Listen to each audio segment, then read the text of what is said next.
네, 리치웨이 관련 집단 감염이 계속되면서 수도권 코로나19 위험도가 더 커지고 있습니다. 리치웨이 관련 집단 감염은 최소 8곳으로 고령층 환자가 늘어서 방역 당국이 예의주시하고 있습니다. 네, 코로나19 양성 판정을 받았다가 이후 검사에서 음성으로 확인된 의심 환자 3명에 대해 방역 당국이 가짜 양성이라고 결론을 냈는데요. 관련 내용들 서울대우 중앙대 약학대학 교수와 함께 짚어보겠습니다. 교수님 어서 오세요. 어서 오세요. 네, 안녕하세요. 네, 방문 판매업체 리치웨이에서 나오는 집단 감염자 수가 벌써 160명이 넘은 상황입니다. 방문자 확진은 40명 정도밖에 안 되는데 추후에 이제 N차 감염이라고 흔히 우리가 얘기하는 그런 접촉자의 접촉자를 통한 감염들이 굉장히 좀 많은 상황이라서 현재 이 리치웨이발 확산세 추이를 좀 어떻게 저희가 분석을 해야 되는 겁니까? 예, 그렇습니다. 리치웨이 첫 감염자는 약 40명 정도밖에 안 되는데 추가로 124명이 확산이 되어서 총 160명이 넘습니다. 그리고 이 리치웨이발 감염을 통해서 꼬리에 꼬리를 무는 수도권 감염이 계속 확산이 되고 있어요. 거기에다가 추적이 가능한 것도 있지만은 현재 추적이 되지 않는 속도가 너무 빠른 것도 있습니다. 이런 것들을 종합한다고 하면은 사실 리치웨이발 수도권 집단 감염은 지금 상당히 심각한 상황이고요. 예. 또 수도권 전체적으로 볼 때는 확진자 수뿐만 아니라 내용적으로도 굉장히 나쁩니다. 곳곳에서 산발적으로 매우 빠른 속도로 집단 감염이 계속 나타나고 있는 거죠. 이런 상황 때문에 많은 전문가들이 우려하는 것처럼 수도권에서는 언제 대규모 폭발이 일어나도 이상하지 않다. 이렇게 이제 매우 심각하게 보는 것이죠. 거기에다가 현재 서울에 또 전국적으로 생활 속 거리두기를 하고 있기 때문에 이런 점들도 지금의 확산세를 부추기는 것으로 보입니다. 그렇기 때문에 현재 수도권에서는 매우 심각한 상황에 있다. 이렇게 평가할 수 있겠습니다. 예, 교수님께서 항상 확진자의 숫자보다 내용이 중요하다 이런 말씀해 주셨는데 리치웨이발 확진 사례가 왜 내용이 안 좋냐면 이게 164명이 지금 확진이 됐는데 그 이상 확진이 됐는데 대다수가 고령층이고요. 그러다 보니까 입원하시는 분들이 많아서 지금 서울 시내에서만 코로나19로 입원하신 분이 420명 정도. 이게 병상 운영은 지금 괜찮은 상황이냐 이런 질문을 드려야 될 상황인 것 같아요. 예, 지금 당장 병상은 있습니다. 그런데 이제 환자가 더 많이 나오게 될 경우에는 이제 병상 부족도 염려해야 될 상황이 예. 있습니다. 통상 전체 확진자의 약 5% 정도가 완전 중증, 그러니까 위중 상태로 빠지게 됩니다. 중증이나 위중 상태로 빠지게 되는 거죠. 그런데 이제 전국적으로 음압병상이 한 1,700여 개 되는데 중증이나 위중 환자인 경우에는 중환자 격리 음압병상이 필요합니다. 이게 이제 한 160여 개밖에 되지 않아요. 그리고 수도권에는 100여 개밖에 되지가 않습니다. 예. 그렇기 때문에 지금 현재는 한 가용할 수 있는 게 50여 개밖에 안 되니까 수도권에서 만일에 더 많은 환자가 발생하고 말씀드린 대로 한 5% 정도가 중증과 위중으로 빠지게 될 경우에는 병상 부족이 있을 수가 있습니다. 예. 그렇기 때문에 수도권에서는 경증 환자를 위한 생활치료센터도 준비해야 되겠지만 네. 향후에 기온 변화나 그다음에 나중에 겨울, 가을이 되면은 코로나19와 감기가 구분되지 않을 경우에는 대규모 확산이 또 있을 수 있거든요. 그런 것들 때문에 지금 차근차근 준비해 가야 되지 않을까 이렇게 생각이 됩니다. 어제 정세균 총리가 수도권 감염이 대구, 경북과 비교할 수도 없을 만큼 피해가 클 수도 있다라고 말씀을 했습니다. 지금의 수도권 상황과 신천지 대구교회 처음 이제 발생했을 때와 좀 비교를 한다라고 한다면 어떻게 좀 볼 수 있을까요?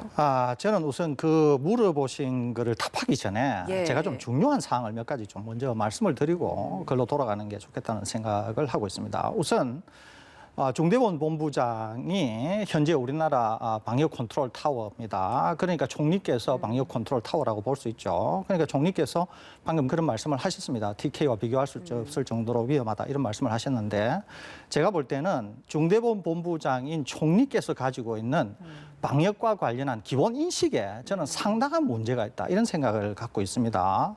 오히려 지금 대한민국 코로나19와 관련해서 상황이 매우 엄중한데 이 매우 엄중한 상황은 중대본 본부장인 총리가 초래했다. 저는 심지어 그런 생각도 갖고 있습니다. 그렇기 때문에 제가 어떤 방송에서 2번에 걸쳐서 총리를 경질해야 된다. 이 말씀을 대통령에게 직접 방송을 통해서 말씀드린 적이 있습니다. 왜 그런가 한번 볼까요? 우선 우리나라에서 고강도 사회적 거리두기에서 완화된 사회적 거리두기로 오게 됩니다. 이게 4월 20일이에요. 완화된 사회적 거리두기를 오면서 국민의 피로도와 경제를 고려해서 뭘 풀어주느냐 하면은 클럽, 학원, 종교시설, 실내 체육시설을 풀어주게 됩니다. 지금 수도권 곳곳에서 문제가 있는 바로 그 시설이죠. 두 번째는 완화된 사회적 거리두기에서 생활 속 거리두기를 언제 오느냐 하면 5월 6일 날에 와요. 그런데 이때 완화된 사회적 거리두기에서 생활 속 거리두기를 오기 직전까지가 약 2주 정도 됩니다. 많은 전문가들이 1주나 2주 정도를 더 보고 생활 속 거리두기를 가야 된다 그러는데 총리께서 전문가의 견해를 듣고 결정한다. 이러면서 5월 6일부터 전격 전국토로 고강도 완화된 사회적 거리두기를 끝내고 생활 속 거리두기를 오게 됩니다. 그런데 이 지점에서 뭐가 있게 되느냐 하면은 이태원발 클럽 사태가 터지게 돼요. 호기롭게 오게 된다는 거죠. 그런데 요즘에 많은 전문가들이 다시 강화된 사회적 거리두기로 돌아가야 된다. 또는 어떤 사회적 거리두기로 돌아가야 한다고 얘기하는데 지금 중대본이 어려움이 있다 이런 얘기를 합니다. 올 때는 왔는데 가지는 못한다는 거죠. 그런데 많은 전문가들이 그때 무슨 얘기를 하게 되냐 하면은 저도 포함해서 한 번 완화된 쪽으로 가게 되면 되돌아가기 어렵다. 그리고 우리 국민 소상공인이나 자영업자들이 엄청난 희생을 치르면서 지금까지 왔는데 완화된 곳으로 가게 되어서 또는 생활 속 거리두기를 오게 되어서 되돌아가기에는 굉장히 어렵다 이런 얘기를 합니다. 또 등교 개학을 강행하시게 돼요. 제가 여러 번 나와서 얘기했죠. 등교 개학을 해서는 안 된다. 왜 해서는 안 되느냐? 등교 개학은 사회에 주는 시그널이 단지 등교 개학만 아니라 여러 가지를 다 열게 되고 사회 전체에 안전한 국가다라고 하는 인식을 주기 때문에 국민들이 굉장히 경각심이 떨어지게 된다. 어려워지게 된다. 예. 그렇게 되기 때문에 힘들어진다. 이런 얘기를 했는데 총리께서 전격적으로 오게 됩니다. 그러니까 뭐예요? 지금 방역 컨트롤 타워 이 수장께서 가지고 있는 인식이 지금 이렇다는 거죠. 그 인식에 기초해서 지금 우리가 어려움을 맞고 있는 거거든요. 전 세계 지금 방역에 문제가 있는 국가 모든 것을 보면은 지도자들이 가지고 있는 인식 또 경제를 지나치게 고려해서 봉쇄를 먼저 해제하게 되면서 맞이하게 된 위험들 이런 것들이거든요. 우리나라도 마찬가지라는 거죠. 그렇기 때문에 저는 총리가 가지고 있는 인식에 문제가 있다. 그리고 총리가 지금 중대본 본부장으로서 방역 컨트롤에 있는 한에는 지금의 문제를 해결하기가 쉽지 않다. 그래서 이 문제를 해결해야 비로소 우리가 지금의 상당히 위험한 이 상황을 헤쳐나갈 수 있다. 그래서 저는 중대본 본부장의 총리를 경질하는 것이 지금의 방역에 있어서 제일 중요한 문제고 바로 거기에서부터 새로 시작해야 된다. 그래야 지금의 어려움을 헤쳐나갈 수 있다. 이런 말씀을 드립니다. 총리 역시도 사실 전문가의 견해를 많이 듣고 있는 상황일 것 같습니다. 그리고 거기에 이제 다방면의 요소도 좀 고려해서 결정을 내릴 수밖에 없는 위치다 보니까 이런 결정을 좀 내린 거라고 생각이 드는데 그럼에도 불구하고 이런 부분에 있어서는 좀 한계가 있다라는 이야기이신 건지. 제가 저번 방송에서도 말씀드렸는데 총리께서 완화된 사회적 거리두기에서 생활 속 거리두기를 갈 때 이런 말씀을 하십니다. 많은 전문가들이 적어도 1주 내지 2주 정도의 평가 기간이 필요하다. 지난 긴 연휴 기간에 많은 이동이 있었기 때문에 상당한 위험성이 있다. 그래서 적어도 1주 내지 2주간의 평가 기간이 필요하다. 그러는데 총리께서 5월 3일 날 오후 5시에 발표를 하세요. 많은 전문가들의 의견을 듣고 5월 6일부터 생활 속 거리두기로 간다. 그래서 제가 그런 말씀을 드렸죠. 전문가 누구냐? 예? 전문가의 명단을 한번 확인할 필요가 있다. 그리고 회의록도 공개하라. 그런 말씀을 드린 적이 있습니다. 그러니까 제가 왜 이런 말씀을 드리느냐 하면 한 번 가게 되면은 되돌아가기가 너무 어렵다는 거예요. 그러니까 지금도 우리가 굉장히 위기 속에 있는데 이 위기를 헤쳐나가기가 쉽지 않은 이유가 잘못된 결정에서 비롯됐다는 거예요. 알겠습니다. 제가 왜 이 말씀을 드리냐면 향후에도 이런 문제가 생기게 될 경우에는 여전히 신중한 결정을 해야 된다고 하는 점에서 제가 이 말씀을 드리는 겁니다. 예, 참 많은 전문가들의 견해도 좀 엇갈리는 부분도 있고 일단은 설 교수님의 견해가 그렇다라는 걸로 저희가 좀 정리를 좀 해보도록 하겠습니다. 수도권 중심 저희가 이제 질문을 드렸던 부분이 대구 경북과 비교를 했을 때 지금의 상황이 어느 정도의 위험도에 있는 거란지 그 부분에 좀 궁금증도 있거든요. 이 부분 좀 짚어주시죠. 예, 제가 다시 그 부분으로 돌아가겠습니다. 우선 신천지 대구교회, 그러니까 대구 사태가 쳐졌을 때는 일단 대구라고 하는 지금 서울의 약 5분의 1 정도 되는 지역에서 일어난 일입니다. 수도권과 비교가 안 되죠, 우선은. 그리고 수도권은 훨씬 이동이 많습니다. 전 인구의 반 정도도 모여 있지만 이동이 훨씬 자유롭고 광범위합니다. 예. 또 다른 하나는 신천지 대구 교회라고 하는 비교적 단일한 집단에서 일어났어요. 그리고 어려움은 있었지만 명단 확보가 가능해서 대규모 진단 검사도 가능했습니다. 네. 예. 그런데 지금 수도권에서 일어나는 것은 우선 확산세가 너무 빨라서 역학조사가 쉽지 않은 측면이 있어요. 또 하나는 아까 제가 말씀드린 것처럼 수도권에서 곳곳에서 터져 나오고 있습니다. 그러니까 터져 나오고 나서 역학조사가 일어나고 역학조사가 찾아낼만 하면은 이미 N차 감염이 일어났고 이런 상황이 있거든요. 거기에다가 아까 제가 말씀드린 것처럼 수도권은 인구 밀집 지역이고 대규모 굉장히 큰 지역에서 이동이 자유롭고 이렇기 때문에 한 곳에서 다른 곳으로의 전파가 굉장히 용이하고 그런 점에서 둘을 비교할 수 있을 것 같고 내용적으로 예. 수도권이 굉장히 위험하다 이렇게 예. 평가할 수 있겠습니다. 알겠습니다. 어제 하루 코로나19 신규 확진 현황이 말씀하시는 중에 나왔습니다. 어제 37명이 확진이 됐고요. 이로써 누계는 12,121명이 됐습니다. 닷새 만에 그제 34명으로 30명대로 떨어졌었는데 오늘도 역시 30명대를 유지를 했고요. 오늘 나온 지금 통계에 따르면 신규 확진자 37명 중에서 국내 감염이 24명, 해외 확진 사례가 꽤 있었습니다. 이게 30명대로 닷새 만에 떨어졌고 오늘도 역시 30명대로 떨어졌지만 뭐 일일비는 하면 안 되겠습니다만 지금 소폭 감소하고 있는 추세를 잠깐 보이고 있고 하지만 수도권 방역 강화를 무기한 연기했지 않습니까? 방역 당국이. 이게 2차 대유행을 어느 정도 염두에 두고 이럴 가능성이 있다라는 걸 염두에 두고 결정한 내용이잖아요.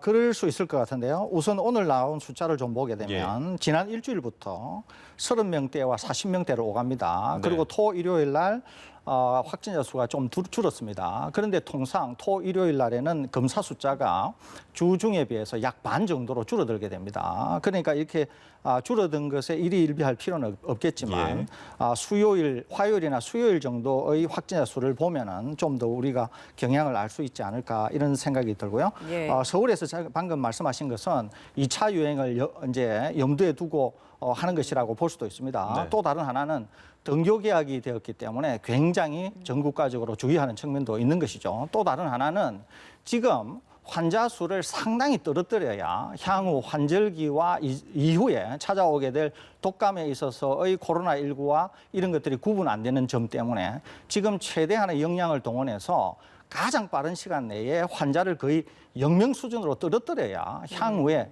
2차적인 위험 이런 것들이 찾아올 때 방비를 할 수 있다는 것이거든요. 그런데 예. 지금 계속 30명대와 40명대를 오가고 있거든요. 네. 이게 그렇기 때문에 방역 당국으로서는 어떻게 하면 최대한 신속하게 이 숫자를 떨어뜨리는가 이것이 지금 가장 방역 당국이 직면한 그런 고민이 아닐까 생각이 듭니다. 예.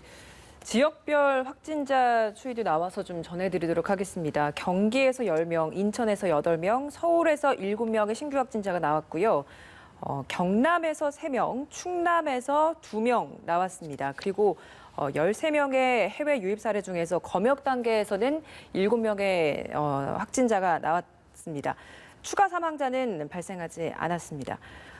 저희가 뭐 수도권에서 많은 확진자들이 나오고 있습니다만 오늘 사례를 보면 경남에서 3명, 충남에서도 2명이 나온 부분, 그러니까 지역으로 좀 많이 또 퍼지는 추세가 좀 시작되는 게 아닌가라는 걱정스러운 대목도 좀 보이는 것 같네요. 예, 이제 두 가지 점에 지금 굉장히 중요한 게 있는데요. 하나는 수도권에서 계속 환자가 나오는 것은 언제든지 다른 지방으로 퍼질 수 있다는 것이거든요. 또 조만간 휴가 기간이 찾아옵니다. 그렇게 되면은 또 대규모 이동이 있을 수 있거든요. 그러니까 다른 지역으로 퍼지는 것은 시간의 문제다 이렇게 볼 수 있습니다. 또 다른 하나는 지역 사회 감염이 이렇게 만연해지게 되면 고위험 시설, 그러니까 요양원, 요양병원 이렇게 고위험 시설로도 언제든지 전파가 가능하거든요. 예. 그래서 당국에서 다른 지역 사회로 퍼지는 것, 또 고위험 시설로 퍼지는 것, 이것도 선제적으로 상당히 대처해야 되지 않을까 이런 생각을 갖고 있습니다. 네, 고위험 시설 얘기해 주셨는데 이제 정부가 방역 당국이 선정한 8대 고위험 시설이요. 헌팅포차, 감성주점, 단란주점, 콜라텍, 노래연습장, 실내 집단 운동시설, 공연장 이렇게 지금 선정이 되어 있는 상황인데 이게 뭐 인력사무소에서도 좀 위험하다는 얘기가 나와서 고위험 시설을 확대해야 되는 게 아니냐. 만약에 확대한다면 교수님께서는 어디를 좀 편입시켜야 된다 보세요? 지금 수도권은 어디를 확대하고 말 것도 없습니다. 이게 지금 우리가 생각하는 게 뭐냐면 미처 생각하지 못했던 곳에서 감염 확산이 계속 확인이 되고 있거든요. 예. 이것은 사람 모임 자체가 위험 요인이 될 정도로 일단 확진자 수가 많고 조용한 전파가 있고 바이러스 농도가 높다는 것이거든요. 예. 그렇기 때문에 그런 점에서 국민 대부분들께서 지금 생활 속 거리두기에 있지만 경각심을 가져야 될 것 같고요. 또 말씀하신 것처럼 인력사무소 같은 경우에는 제가 이제 사실 잘 몰라서 그러는데 여기는 아무래도 일용직 노동자들이 많지 않을까 생각이 됩니다. 만일에 여기를 통해서 확산이 될 경우에는 추적이 용이하지 않을 것 같아서 인력사무소인 경우에는 당국이 아무래도 추후에라도 쉽게 역학조사가 가능한 그런 방식, 그러니까 추적이 가능한 방식을 지금부터라도 신경을 써야 되지 않을까 이런 생각이 듭니다. 그 양성이 나왔다가 음성 판정이 난 사례들이 있지 않습니까? 학생들 중심으로 좀 이런 게 나왔었는데 여기에 대한 질문 좀 드려볼게요. 먼저 롯데월드를 방문했었던 그 원목고등학교 고3 학생 같은 경우에는 위양성, 그러니까 가짜 양성이다라는 판정이 좀 일찍 나왔는데 그 광주에서 지내고 있는 중고등학생 2명은 뭐 양성으로 좀 분류를 했었다가 어제 또 저녁에 음성이다라고 최종적으로 결론이 났습니다. 역시나 가짜 양성이라고 좀 봐야 되는 겁니까? 이거는 두 사안이 약간 다른데요. 우선 하나는 롯데월드를 방문했던 학생은 확실히 오진으로 보입니다. 그러니까 위양성이라기보다는 일반 분들이 이해하기 쉽게는 오진으로 얘기하는 게 좀 좋을 것 같습니다. 그러니까 그 학생은 확실히 오진으로 판명된 것이 저도 동의가 됩니다. 그런데 이제 광주인 경우에는 약간 좀 애매한 구석이 있어요. 왜 그러냐면은 지금 당국에서 얘기하는 게 검체를 채취하고 나서 검체에 그 검체를 안정화시키기 위해서 어떤 용액을 넣습니다. 그런데 지금 당국이 얘기하는 것은 검체를 안정화시키기 위해서 넣는 용액이 오염이 된 것으로 보인다. 이런 얘기를 하고 있거든요. 그러니까 실제로 학생들은 감염이 안 됐는데 검체를 준비하는 과정 중에 오염이 된 것으로 보이고 그래서 거짓 양성이 나와서 오진으로 판명이 되었다. 이렇게 네. 보는 것인데 그러면 그 용액이 오염이 되어 있으면은 그 용액을 쓴 다른 검체들도 위양성, 그러니까 거짓 양성이라고 하는 오진을 내야 되는데 지금 거기에 대한 설명이 없습니다. 예.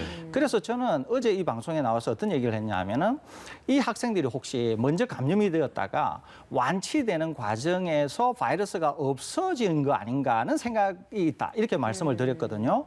그렇기 때문에 지금 당국에서 처음에 양성이 나왔다가 두 번 음성이 나와서 다시 원래 채취한 검체를 가지고 당국에서 해보니까 양성이 나왔다는 거예요. 그래서 계속 이제 오락가락했는데 최종으로 지금 음성이 된 거거든요. 그래서 오히려 만일에 거기에 넣은 용액이 문제가 있다고 하면 다른 검체도 문제가 있을 수가 있기 때문에 네. 지금 당국의 발표만으로는 확실히 이렇다고 생각하기가 좀 어렵습니다. 대신 오히려 이 학생들에게 항체 검사를 해보면 이 학생들이 정말 바이러스에 감염이 됐던 건지 감염이 안 됐던 건지 이런 거를 보다 더 명확히 알 수 있을 것 같기 때문에 오히려 지금과 같은 등교개학 상황에서는 굉장히 중요할 수 있으니까 오히려 네. 항체 검사를 한번 해보는 게 좋지 않을까 이런 권고를 드립니다. 예, 알겠습니다. 마지막 질문 짧게 좀 드리고 오늘부터 이제 지난주에는 신청만 받고 서울시에서 이제 서울 시민을 대상으로 증상이 없더라도 검사를 받을 수 있게 했고 인천시의 경우도 비슷하게 선제적 검사를 좀 시행을 하고 있습니다. 여러 가지 지금 뾰족한 대안이 없는 상황에서 선제적인 움직임 좀 희망을 가지고 지켜봐도 되겠습니까? 이거는 저는 뭐 그렇게 실효가 없을 거라고 봅니다. 우선 하나는 그것도요? 예. 첫째 하나는 왜냐하면은 검사를 받으러 나오시는 분들보다 검사를 자발적으로 받으러 나오지 않은 분들이 감염 가능성이 좀 더 높을 것 같고요. 두 번째는 검사를 받아서 바이러스에 감염이 안 됐다고 하는 분들이 혹시라도 오히려 감염이 안 됐다는 것 때문에 감염 위험성을 높일 가능성도 있습니다. 그런데 감염이 안 됐다고 하는 사실만으로 향후에 감염이 안 된다고 하는 보장이 없는 것이거든요. 네. 그렇기 때문에 이런 대책은 오히려 고위험 시설에서 선제적으로 검사를 하는 게 좀 더 실효성이 있지 않을까 이런 생각이 듭니다. 알겠습니다. 오늘 말씀 여기서 마무리 짓겠습니다. 서울대우 중앙대 약학대학 교수였습니다. 고맙습니다. 고맙습니다.